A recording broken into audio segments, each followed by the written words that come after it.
Parliament का monsoon session और recently cinematograph amendment bill 2023 table किया गया।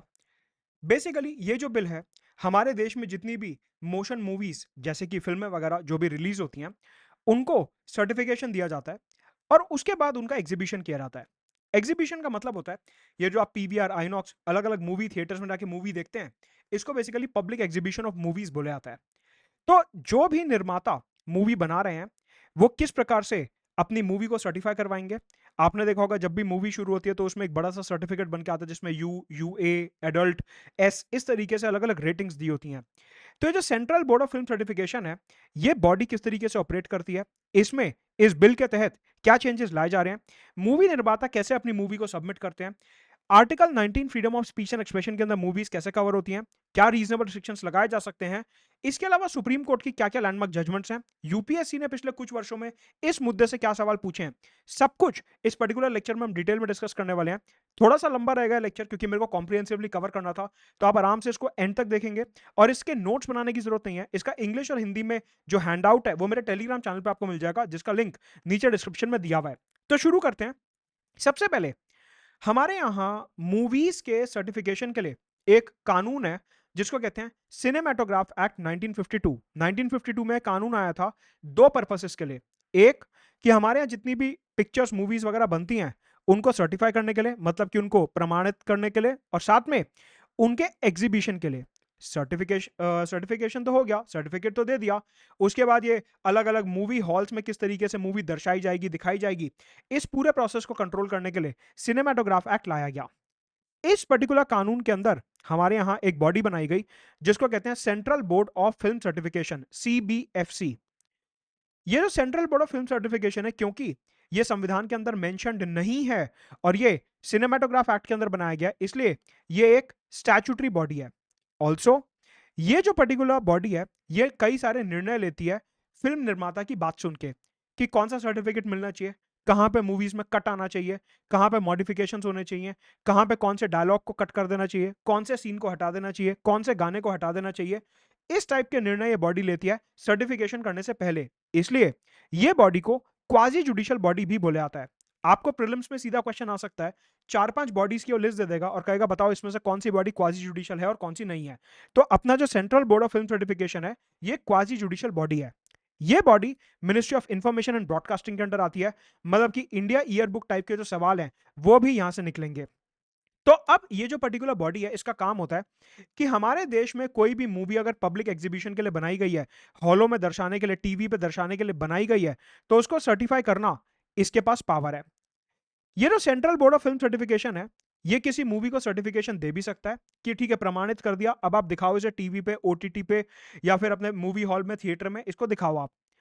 या तो सर्टिफाई कर सकता है या फिर सर्टिफाई करने से मना भी कर सकता है कि नहीं, मेरे को लगता है कि ये मूवी जो है भारत में कई सारी प्रॉब्लम्स क्रिएट कर सकती है और ये मूवी सही नहीं है, इसलिए मैं उस मूवी को सर्टिफिकेशन नहीं दे रहा, मैं इस मूवी को प्रमाणित नहीं कर रहा। आपको एक बात ध्यान रखनी है कि अगर कोई मूवी हमारे यहाँ सर्टिफाई नहीं हुई, तो आप उसका पब्लिक एग्जीबिशन नहीं कर सकते, उसको हॉलों में और ये जो थिएटर्स होते हैं इसमें नहीं दिखा सकते। किसी भी मूवी को दर्शाने के लिए, पब्लिक एग्जीबिशन के लिए सर्टिफिकेट काफी जरूरी होता है। ये जो सर्टिफिकेट होता है, ये सर्टिफिकेट बाद में भी कभी अगर central board of film certification को लगता है तो चेंज कर सकते हैं। चेंज करने का मतलब है कि सपोज करिए पहले central board of film certification ने बोला कि ये मूवी जो है यूनिवर्सल है, अनरिस्ट्रिक्टेड है, कोई भी देख सकता है। बाद में कुछ सीन्स देख के इन्हें लगा कि नहीं, यहां पे तो यूए सर्टिफिकेट होना चाहिए था, मतलब कि पेरेंटल गाइडेंस लगानी चाहिए थी, तो वो आगे आने वाली तारीख में सर्टिफिकेट को चेंज भी कर सकते हैं।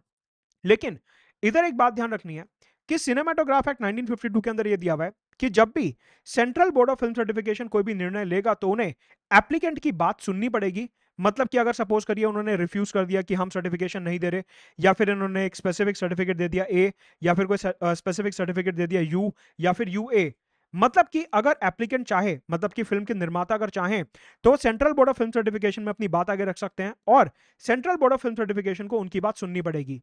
क्योंकि ये बॉडी सबकी बात सुन के फाइनल निर्णय लेती है, इसलिए इसको क्वाजी जुडिशियल बोला गया कि ये एक निर्णय ले रही है जुडिशियल कैपेसिटी में, अपने क्वाजी जुडिशियल फंक्शन के अंडर। तो आपको ध्यान रखना है कि जो फिल्म निर्माता होते हैं वो यहां पे central board of film certification के पास जाके अपनी बात आगे रख सकते हैं।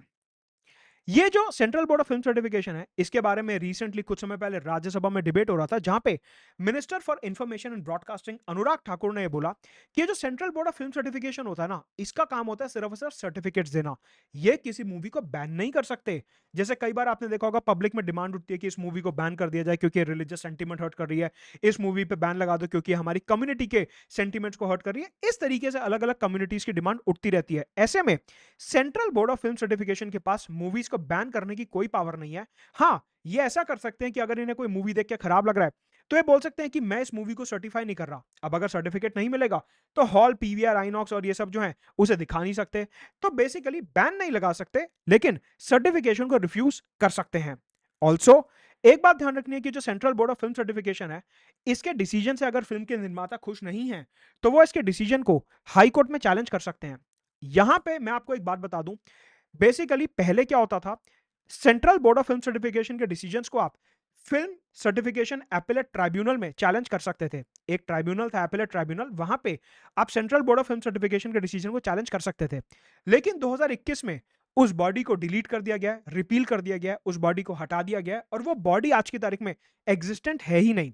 लेकिन फिर भी कुछ बड़े अखबार आज भी ये रिपोर्ट करते हैं कि ये जो central board of film certification है, इसके डिसीजन को आप फिल्म सर्टिफिकेशन एपेलेट ट्राइब्यूनल में चैलेंज कर सकते हैं, जो कि गलत इंफॉर्मेशन है। क्योंकि भारत सरकार ने 2021 में कानून पास करा था, जिसके तहत फिल्म सर्टिफिकेशन एपेलेट ट्राइब्यूनल को सिनेमाटोग्राफ एक्ट 1952 से डिलीट कर दिया गया था। तो आज की तारीख में अगर आप central board of film certification के डिसीजन को चैलेंज करना चाहते हो, तो आप कंसर्न्ड हाई कोर्ट में जाके उसे चैलेंज करोगे। हाई कोर्ट के डिसीजन को तो आप सुप्रीम कोर्ट ले जा ही सकते हो, वो तो खैर एक अलग हायरार्की हो गई। ठीक है, सवाल उठता है कि ये जो हमारा एक्ट है 1952 का, ये क्या बोलता है सर्टिफिकेशन के बारे में। इस कानून के तहत, इस एक्ट के तहत, हमारा जो central board of film certification है, वो किसी भी मूवी को 4 तरीके से सर्टिफाई कर सकता है। एडल्ट, मतलब कि 18+। अनरिस्ट्रिक्टेड, मतलब कि कोई भी इस मूवी को देख सकता है। अनरिस्ट्रिक्टेड यूए, मतलब कि यहां पे पेरेंटल गाइडेंस चाहिए। मतलब कि अगर आप 12 साल या उससे नीचे के हो, तो आप पेरेंट्स की परमिशन के बाद ये मूवी देख सकते हो। यूए, जो अभी नया बिल 2023 का पार्लियामेंट में टेबल हुआ है, उसमें यहां पे कुछ चेंजेस करे गए हैं। क्या चेंजेस करे गए हैं अभी बताऊंगा। अभी के लिए मैं आपको ये बता रहा हूं कि जो अपना 1952 का कानून है, वो एग्जैक्टली फिल्म सर्टिफिकेशन के बारे में क्या बोलता है, और फिर आगे बताऊंगा कि क्या चेंजेस यहां पे प्रपोज करे गए हैं। तो ये जो अपना एक्ट है 1952 का, ये बोलता है कि आप 4 तरीके से फिल्म्स को सर्टिफाई कर सकते हो। अनरिस्ट्रिक्टेड, एडल्ट, यूए, मतलब कि 12 साल से नीचे उम्र के बच्चों को पेरेंटल गाइडेंस चाहिए, और एस। एस का मतलब होता है for special class of people, कि एक स्पेसिफिक क्लास के लोग जो हैं, सिर्फ उन्हीं के लिए मूवी बनाई गई है। एक स्पेशल प्रोफेशन या एक स्पेशल ग्रुप ऑफ पीपल के लिए ये मूवी बनाई गई है। तो यहां पे अगर आप एस कैटेगरी की फिल्म देखना चाहते हो, तो उसके लिए आपको एक स्पेसिफिक समुदाय या एक स्पेसिफिक प्रोफेशन का होना पड़ेगा, तभी आप ये एस कैटेगरी की मूवी देख सकते हैं। तो central board of film certification जो है, 4 तरीके से मूवीज को सर्टिफाई कर सकता है।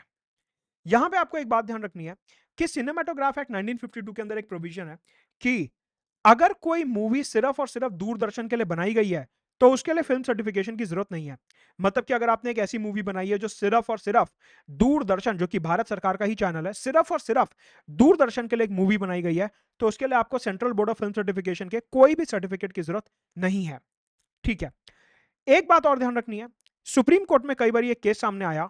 वो क्या था कि जो सिनेमाटोग्राफ एक्ट 1952 है, इसके अंदर central board of film certification को पावर दी गई है कि किसी भी मूवी को सर्टिफाई कर सकते हैं या सर्टिफाई करने से मना कर सकते हैं। सवाल उठता है कि सर, मूवी तो काफी बाद में आती है, उसका ट्रेलर, उसके पोस्टर, ये सब तो पहले ही आने लगते हैं। तो ये जो इसका ट्रेलर होता है, इसके जो पोस्टर्स वगैरह होते हैं, आपने देखा होगा कहीं आप जाते हो तो बाहर दीवारों पे मूवीज के पोस्टर लगाए जाते हैं, जवान, पठान, एक था टाइगर, और ये सब इस टाइप से अलग अलग पोस्टर लगाए जाते हैं। सलमान खान ऐसे बंदूक लेके भागते हुए आ रहा है, और इस टाइप से पोस्टर लगाए जाते हैं।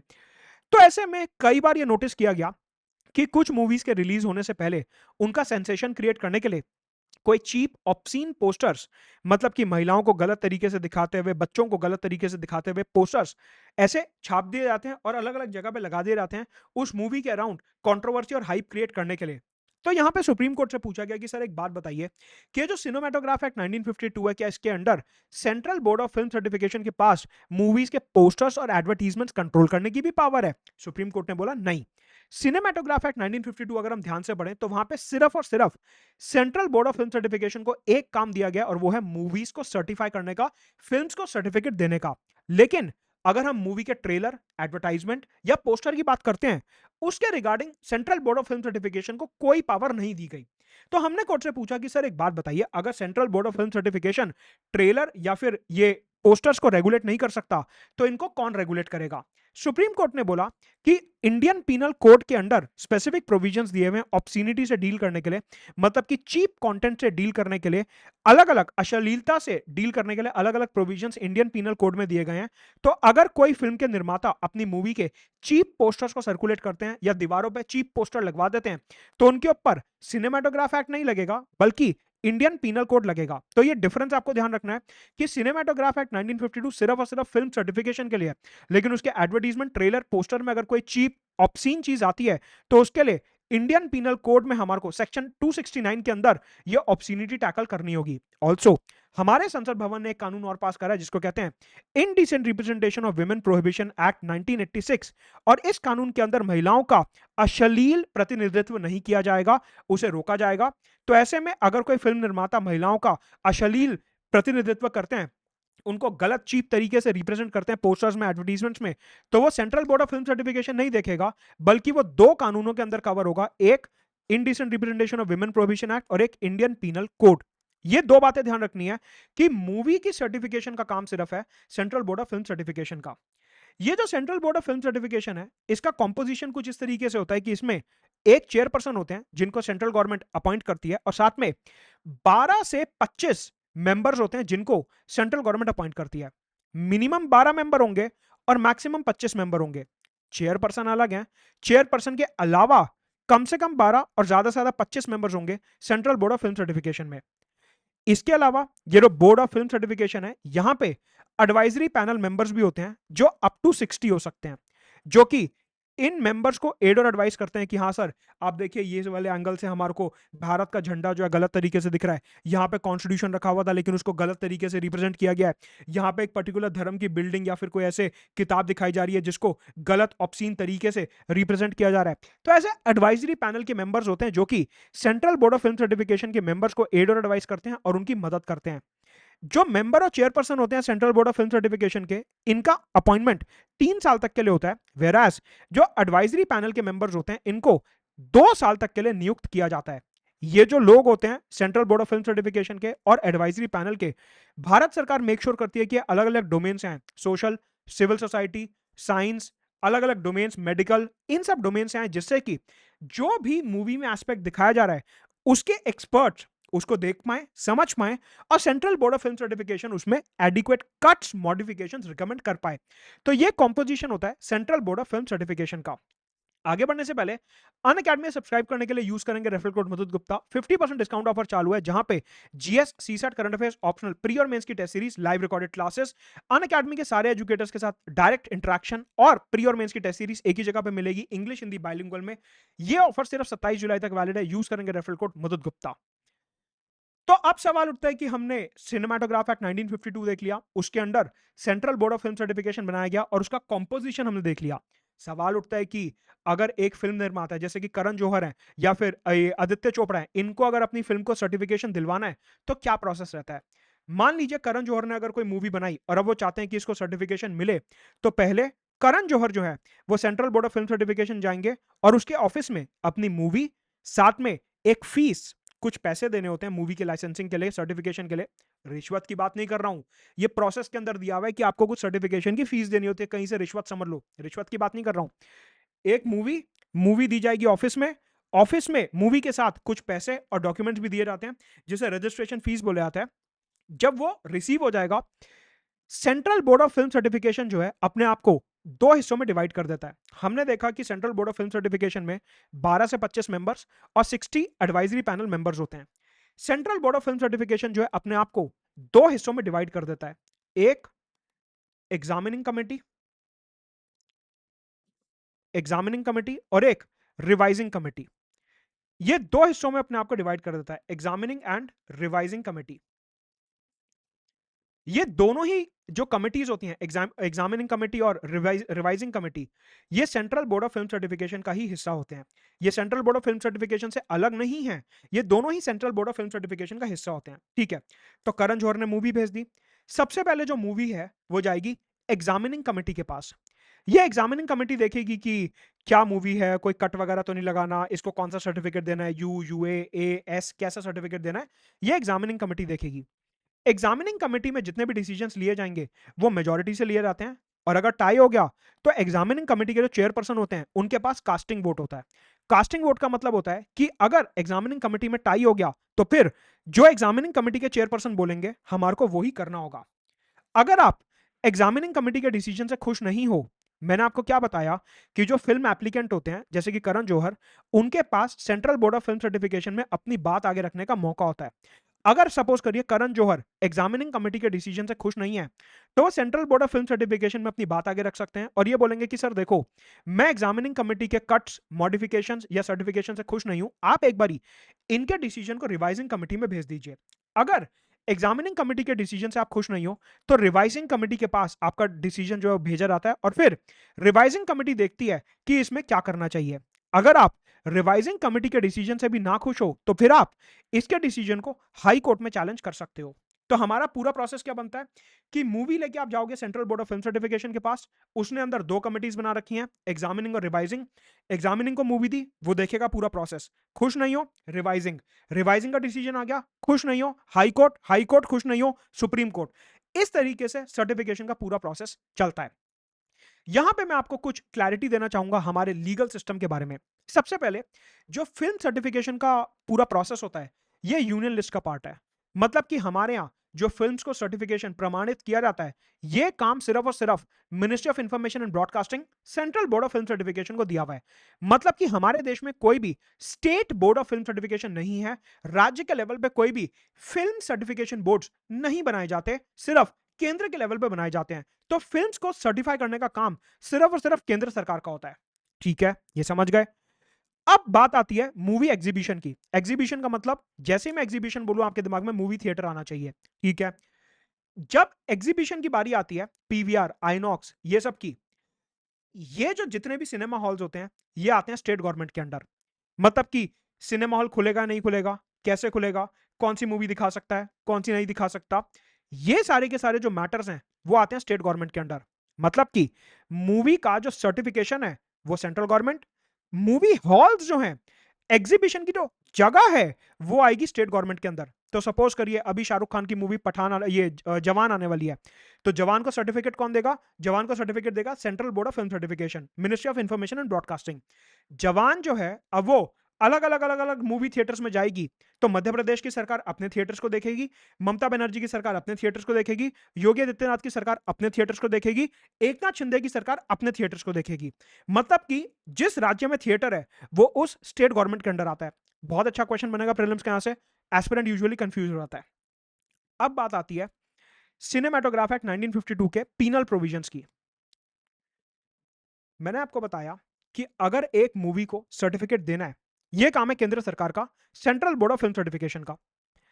सिनेमेटोग्राफ एक्ट के अंदर कुछ पनिशमेंट्स दी हुई हैं, जैसे मूवी की चोरी करने की, इलीगली थिएटर में बैठ के अपने मोबाइल फोन, कैमरा फोन से मूवी को रिकॉर्ड करने की, मूवी को रिकॉर्ड करके इधर उधर ये जो पायरेटेड सीडी वगैरह बेचते हैं पालिका बाजार और ये इधर उधर, उसकी, ये सारे क्राइम्स हैं सिनेमेटोग्राफ एक्ट 1952 के अंदर। कि आप निर्माता की परमिशन के बिना उसकी मूवी चोरी करके इधर उधर बेच के पैसा कमा रहे हो, इधर उधर उसका एग्जीबिशन कर रहे हो, ये सब चोरी है, ये सब अलाउड नहीं है, ये सब दंडनीय अपराध है सिनेमेटोग्राफ एक्ट 1952 के अंदर। ऐसे में यहां पे दो बातें हैं। एक, अगर मूवी को सर्टिफाई करना है तो कौन करेगा? Central board of film certification, union government. अगर इस कानून के जो दंडनीय प्रोविजंस हैं उनको एनफोर्स करना है तो वो कौन करेगा? State police. मतलब कि इस कानून के जो पीनल प्रोविजंस हैं वो स्टेट गवर्नमेंट के अंडर आते हैं। मतलब कि सपोज करिए शाहरुख खान की मूवी जवान जो है रिलीज हुई, उड़ीसा में कोई व्यक्ति था जिसने अपने कैमरा से मूवी रिकॉर्ड करी और फिर सर्कुलेट करनी शुरू कर दी, तो उसके खिलाफ एक्शन सेंट्रल गवर्नमेंट नहीं लेगी, क्योंकि सेंट्रल गवर्नमेंट का काम था मूवी को सिर्फ सर्टिफिकेट देना। उसके खिलाफ एक्शन लेगी उड़ीसा की स्टेट गवर्नमेंट।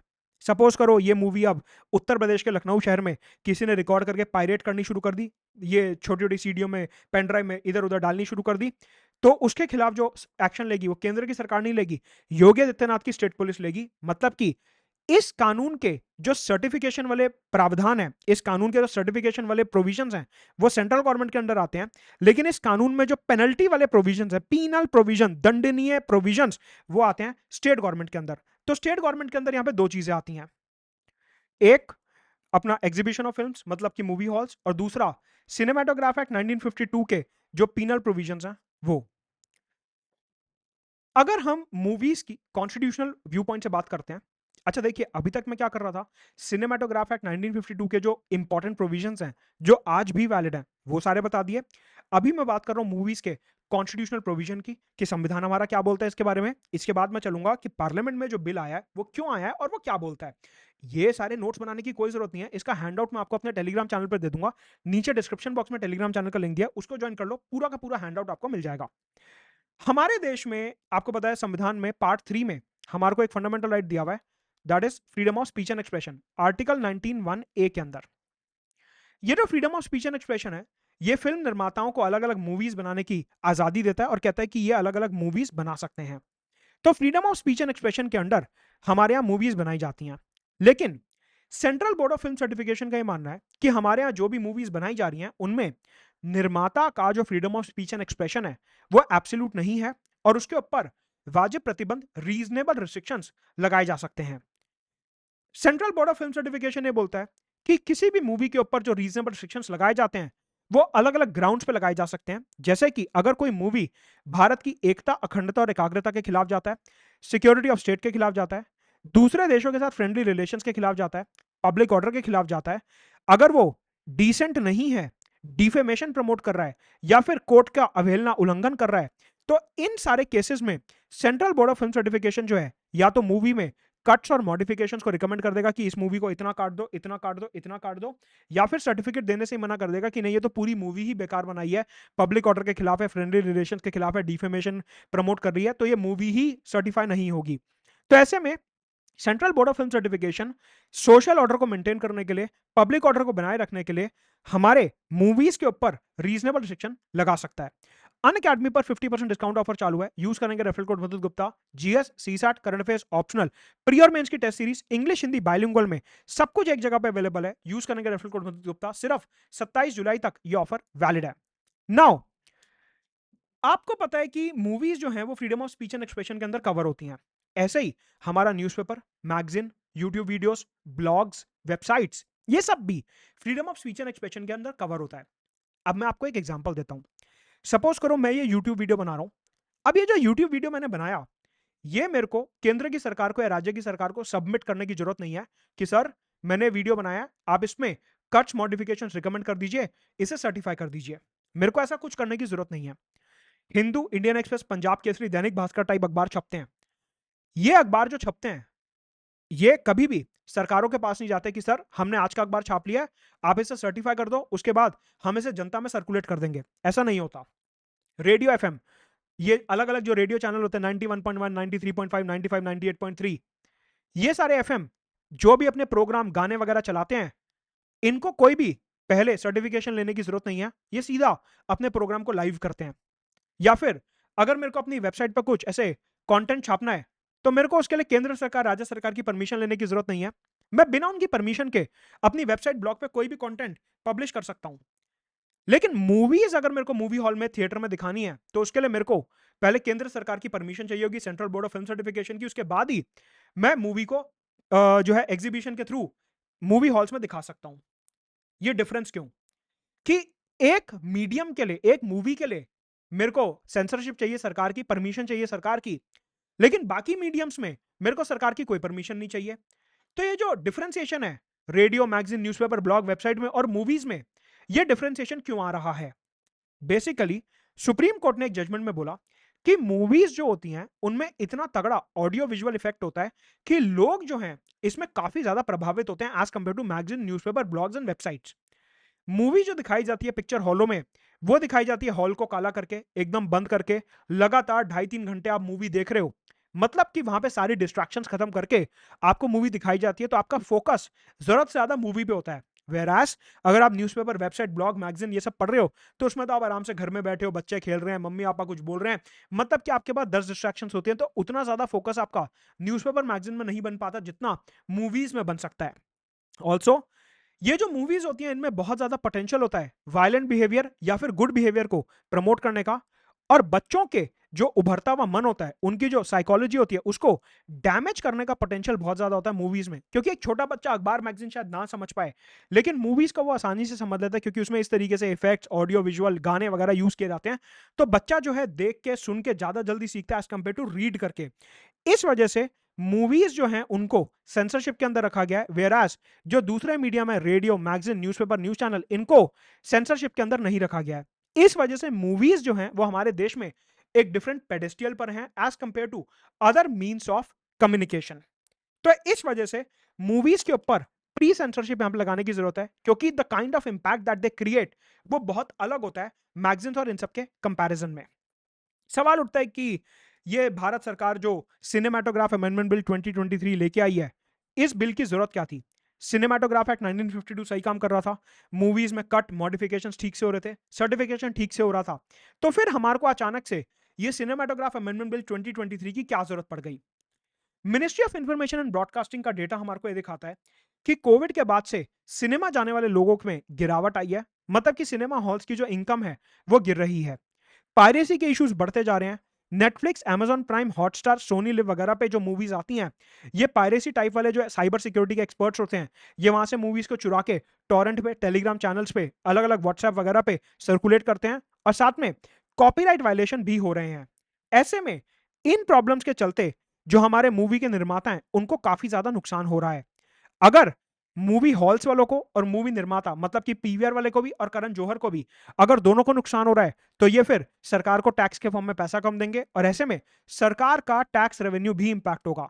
मतलब कि अगर हमारी फिल्म इंडस्ट्री इंपैक्ट हो रही है, तो उससे सिर्फ मूवी हॉल और निर्माता ही नहीं, बल्कि मूवी में काम करने वाले जो आर्टिस्ट होते हैं, लोग होते हैं, म्यूजिशियन होते हैं, ये ग्राफिक डिजाइनर वगैरह होते हैं, अलग अलग स्पॉट बॉय, पीछे जूनियर स्टाफ, इन सब की नौकरी भी इंपैक्ट हो रही है, और सरकार का टैक्स रेवेन्यू भी इंपैक्ट हो रहा है।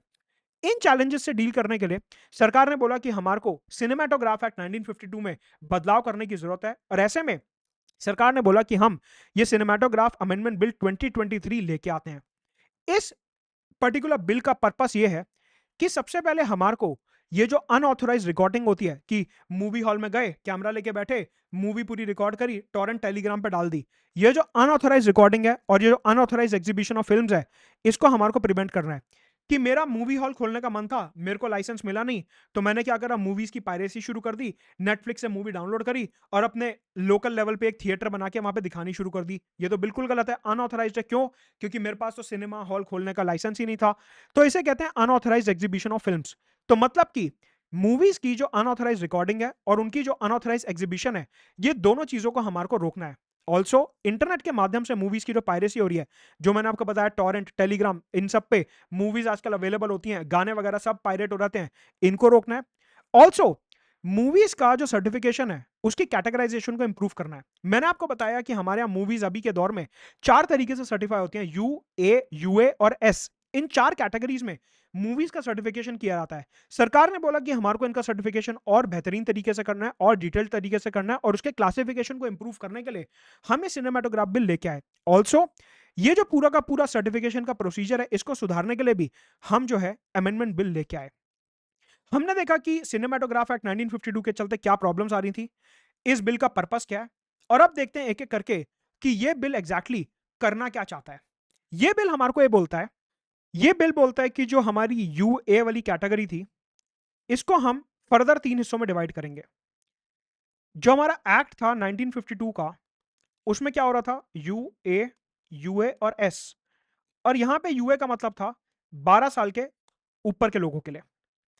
सरकार ने बोला ये वाली कैटेगरी को अब हम खत्म कर देंगे, और इसकी जगह हम यहाँ पे 3 कैटेगरीज लेके आएंगे। मतलब कि यूए 7+, जो 7 साल से बड़ी उम्र के बच्चों के लिए, यूए 13+, जो 13 साल से बड़ी उम्र के बच्चों के लिए, और यूए 16+, जो 16 साल से बड़ी उम्र के बच्चों के लिए। इसे कहते हैं एज बेस्ड क्राइटेरिया या फिर एज बेस्ड क्लासिफिकेशन। सरकार ने यह इसलिए करा कि सरकार ने बोला कि अलग अलग उम्र के बच्चों का अलग अलग मानसिक विकास होता है, और ऐसे में सिर्फ यह बोल देना कि 12 साल के ऊपर या 12 साल के नीचे, 18 साल के ऊपर या 18 साल के नीचे, ये काफी ज्यादा डिस्क्रीट कैटेगराइजेशन है जो कि सही नहीं है।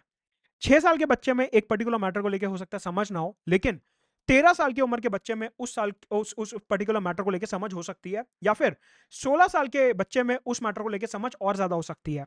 हो सकता है कोई ऐसा मैटर हो जहां पे 13 साल से ऊपर वाले में समझ नहीं है लेकिन 16 साल से ऊपर वाले में समझ है। इन पर्टिकुलर बातों को ध्यान में रखते हुए जैसे जैसे आजकल नेटफ्लिक्स, प्राइम, ओटीटी वगैरह का राइज हो रहा है, मूवीज को टीवी वगैरह पे दर्शाया जा रहा है, ज्यादा से ज्यादा जनता मूवीज देख रही है, तो ऐसे में हमारे को बच्चों का ध्यान रखते हुए, क्योंकि मैंने आपको क्या बताया कि सुप्रीम कोर्ट ने अपनी जजमेंट में क्या बोला था कि ये जो मूवीज होती हैं इनका चाइल्ड बिहेवियर के ऊपर बहुत ज्यादा इंपैक्ट पड़ता है, क्योंकि जिस तरीके से बनती हैं और दर्शाई जाती हैं चाइल्ड साइकोलॉजी के ऊपर इनका बहुत ज्यादा प्रभाव होता है। तो ऐसे में बच्चों का स्पेशल ध्यान रखते हुए हमने यू ए वाली जो कैटेगरी पहले एक कैटेगरी हुआ करती थी उसको 3 कैटेगरीज में डिवाइड कर दिया, 7+, 13+, और 16+। अब यहां पे क्या होगा, सपोज करिए आप मूवी देखने गए, उस मूवी में सर्टिफिकेट दिया हुआ है यूए 7+।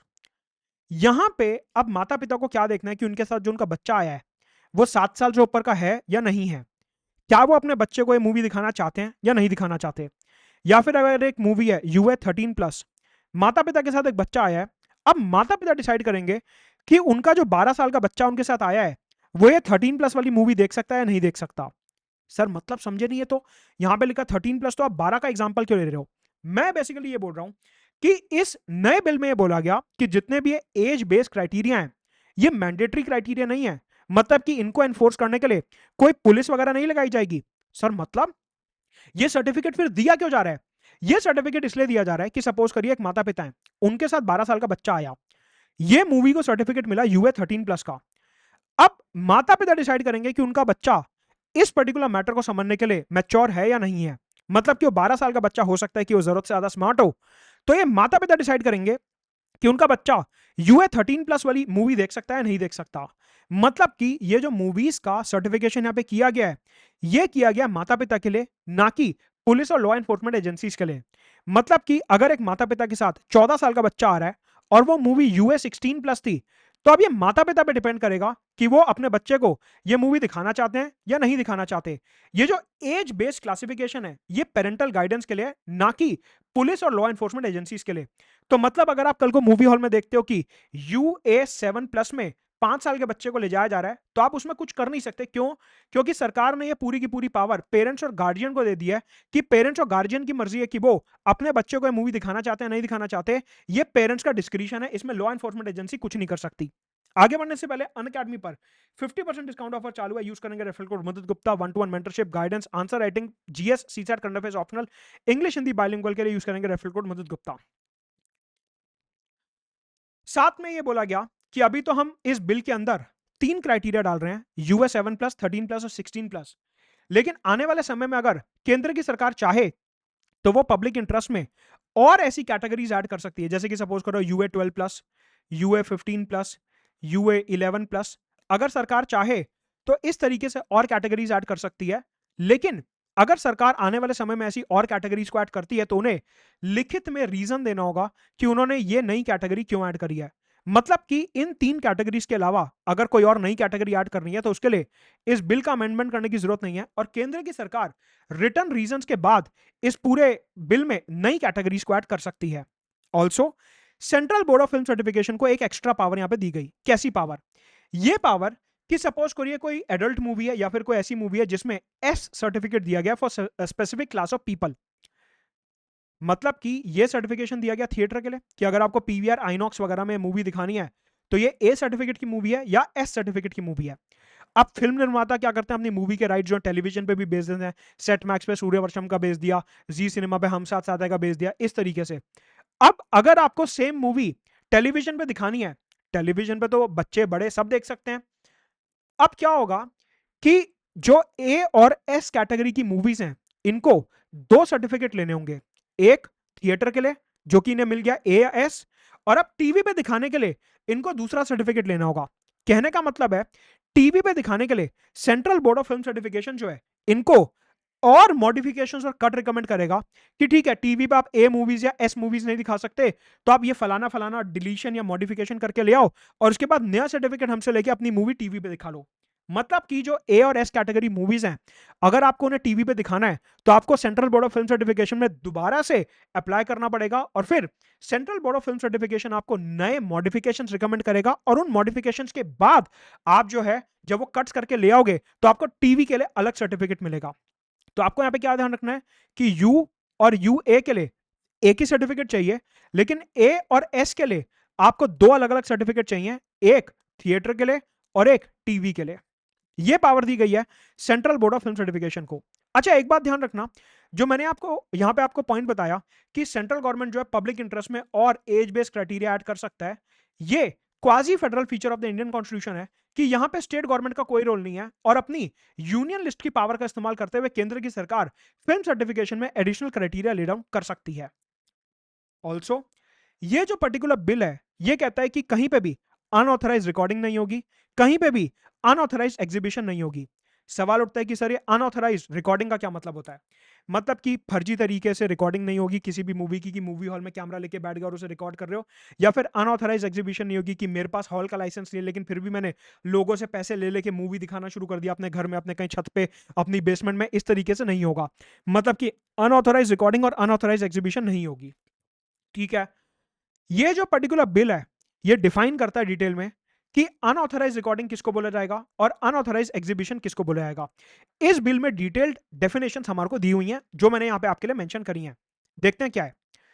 सबसे पहले अगर हम अनऑथराइज रिकॉर्डिंग की बात करते हैं, अनऑथराइज रिकॉर्डिंग का मतलब होता है एक मूवी की कोई कॉपी बनाना एक पर्टिकुलर एग्जीबिशन पे, कि मैं एक एग्जीबिशन में हूं, मतलब कि मैं पीवीआर में बैठा हूं, मूवी चल रही है, करण जौहर की मूवी है, मेरे को लगा यार मैं इससे बहुत पैसे कमा सकता हूं अगर मैं इसको पायरेट कर दूं, टॉरेंट पर डाल दूं, टेलीग्राम चैनल पर डाल दूं, लोगों को पेनड्राइव में बांटनी शुरू कर दूं, तो यहां से तो मेरे पास बड़ा पैसा बन जाएगा। तो एक काम करता हूं, कैमरा खोल के, मेरे पास आईफोन तो है ही, आईफोन से ये पूरी मूवी रिकॉर्ड कर लेता हूं और फिर उसको सॉफ्टवेयर में क्लियर करके आगे भेज दूंगा। मतलब कि अनऑथराइज रिकॉर्डिंग का मतलब होता है कि मेरी नीयत में क्या था, मेरी नीयत में यह था कि मैं फिल्म निर्माता की मूवी उसकी परमिशन के बिना चोरी करके उससे पैसा कमाना चाहता हूं, उसे कहीं और दर्शाना चाहता हूं, उस मूवी को चोरी करके कहीं और दिखाना चाहता हूं और उससे पैसे कमाना चाहता हूं। इसे कहते हैं अनऑथराइज रिकॉर्डिंग। अनऑथराइज रिकॉर्डिंग का मतलब होता है कि आपने बिना करण जौहर की परमिशन के उसकी मूवी रिकॉर्ड करके कहीं और दिखानी शुरू कर दी। इसे कहते हैं अनऑथराइज रिकॉर्डिंग। बिना फिल्म निर्माता की परमिशन के उसकी मूवी को रिकॉर्ड करना और कहीं और दूसरी जगह पे उसे एग्जीबिशन में पैसा कमाना, उसे कहते हैं अनऑथराइज रिकॉर्डिंग। सिमिलरली एक और यहां पे कॉन्सेप्ट है जिसे कहते हैं अनऑथराइज्ड एग्जीबिशन। अनऑथराइज्ड एग्जीबिशन का मतलब होता है कि आप जो है एक मूवी को बिना फिल्म निर्माता की परमिशन के कहीं पे भी दिखा रहे हो, आपके पास हॉल का लाइसेंस नहीं है, आप फिर भी उसे कहीं गार्डन में, पार्क में, बेसमेंट, छत वगैरह पे दिखा रहे हो और कॉपीराइट्स एक्ट 1957 का वायलेशन कर रहे हो। बेसिकली क्या होता है कि अगर आप एक मूवी को ऐसे रिकॉर्ड कर रहे हो, चोरी कर रहे हो, तो उसमें दो कानूनों का उल्लंघन होता है, एक सिनेमेटोग्राफ एक्ट 1952 और दूसरा कॉपीराइट एक्ट 1957। मतलब कि अगर आप एक मूवी को हॉल में बैठ के बिना करण जौहर की परमिशन के करण जौहर की मूवी रिकॉर्ड कर रहे हो इस पर्पस से कि मैं अभी इसको जो है यहाँ पे डिस्ट्रीब्यूट कर दूंगा, लोगों में बांट दूंगा, पैसे ले लूंगा और ये सब, तो ये सिनेमाटोग्राफ एक्ट के खिलाफ तो जाता ही है, लेकिन ये करण जौहर की इंटेलेक्चुअल प्रॉपर्टी के खिलाफ भी जाता है। मतलब कि कॉपीराइट एक्ट 1957 के खिलाफ भी ये पर्टिकुलर हरकत जाएगी। तो आपको यह ध्यान रखना है कि अनऑथराइज रिकॉर्डिंग का मतलब है बिना निर्माता की परमिशन के एक मूवी को रिकॉर्ड करना, और अनऑथराइज एग्जीबिशन का मतलब है उसे बिना लाइसेंस के शो करना या फिर कॉपीराइट एक्ट 1957 का वायलेशन करना, कि आपने किसी की इंटेलेक्चुअल प्रॉपर्टी चुराने की कोशिश करी और उसे कहीं और दिखाने की कोशिश करी। 50% डिस्काउंट ऑफर 27 जुलाई तक वैलिड है। यूज करेंगे रेफरल कोड मुदुद गुप्ता। ये जो कॉपीराइट एक्ट होता है 1957 का, इसमें हमारे को कुछ रीजनेबल रिस्ट्रिक्शंस दिए हुए हैं। इस कानून में हमारे को कुछ रीजनेबल रिस्ट्रिक्शंस दिए हुए हैं। सवाल उठता है कैसे रिस्ट्रिक्शंस? देखिए,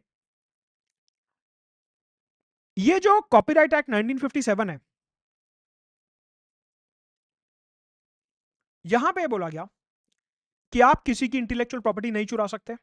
अगर आप करण जौहर की पूरी movie as it is record करके कहीं दिखा रहे हो तो कॉपीराइट एक्ट 1957 के खिलाफ जाता है, दंडनीय अपराध है।